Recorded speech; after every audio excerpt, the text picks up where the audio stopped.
Sir ಇನ್ನೊಂದು ವಿಷಯ ನಾನು ಹೇಳೋಕ್ಕೆ ಇಷ್ಟಪಡ್ತೀನಿ. ಪ್ಲೀಸ್. ನಾನು ಹೇಳಿದೆ ನಿಮಗೆ, ನಾನು ಅವತ್ತು ದೇವ್ರ ಫೋಟೋ ಎತ್ತಿ ಹೊಡೆದಾಕ್ತೆ ಅಂತ. ಹಾಗಂತೇಳಿ ನಾನೇನು ಡಿಪ್ರೆಷನ್ಗೆ ಹೋಗಲಿಲ್ಲ, ನಾನೇನು ಸಾಯೋ ಮನಸ್ಸು ಮಾಡಲಿಲ್ಲ. ಇದೆಲ್ಲ ಜೀವನ, ಇದಕ್ಕೋಸ್ಕರ ದೇವ್ರು ನಾನು ಹುಟ್ಟಿಸಿಲ್ಲ.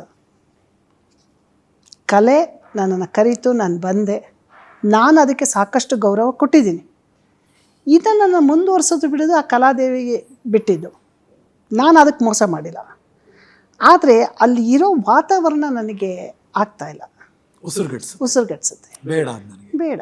ಕಂಟ್ರೋಲ್ ಆಲ್ಟ್ ಡಿಲೀಟ್, ಹೇಗೆ delete, control alt delete, recycle bin ಇಲ್ಲ. ಆಮೇಲೆ ಅದಾದಮೇಲೆ ನಾನು ಯಾರ ಹತ್ರನೂ ಹೋಗಿ ನನಗೆ ಒಂದು ಅವಕಾಶ ಕೊಡಿ ಅಂತ ನಾನು ಕೇಳಿಲ್ಲ ಸರ್.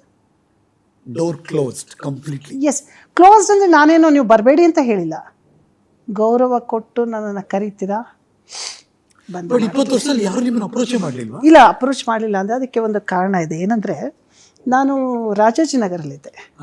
ಅದಾದಮೇಲೆ ನನಗೆ ಬಿಸ್ನೆಸ್ ಶುರು ಆದಮೇಲೆ ನಾನು ಸಂಜಯ್ ನಗರ್ ಡಾಲರ್ಸ್ ಕಾಲೋನಿಗೆ ಶಿಫ್ಟ್ ಆದೆ. ನಾನು ಶಿಫ್ಟ್ ಆಗಿದ್ದಾಗಲಿ ನನ್ನ ಫೋನ್ ನಂಬರ್ ಆಗಿರಲಿ ನಾನು ಯಾರಿಗೂ ಕೊಟ್ಟಿಲ್ಲ, ಗಾಂಧಿನಗರ ಗೊತ್ತೇ ಇಲ್ಲ. ಗೊತ್ತೇ ಇಲ್ಲ.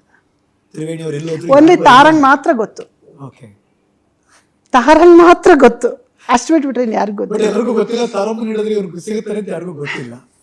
ಅಲ್ಲಿ ಮಿಸ್ ಆಯ್ತು ಅಲ್ಲಿಗೆ. ಆಮೇಲೆ ನಾನು ಯಾವತ್ತದು ಯೋಚನೆ ಮಾಡಲಿಲ್ಲ, ಬಿಕಾಸ್ ನನಗೆ ನನ್ನ ಬಿಸ್ನೆಸ್ಸು, ನನ್ನ ಅಣ್ಣ ತಮ್ಮ ಫ್ಯಾಮ್ಲಿ ಅವ್ರದ್ದೆಲ್ಲ ಒಂದು ಲೈಫ್ಗಳು ಸೆಟ್ಲ್ ಆಗಬೇಕಿತ್ತು.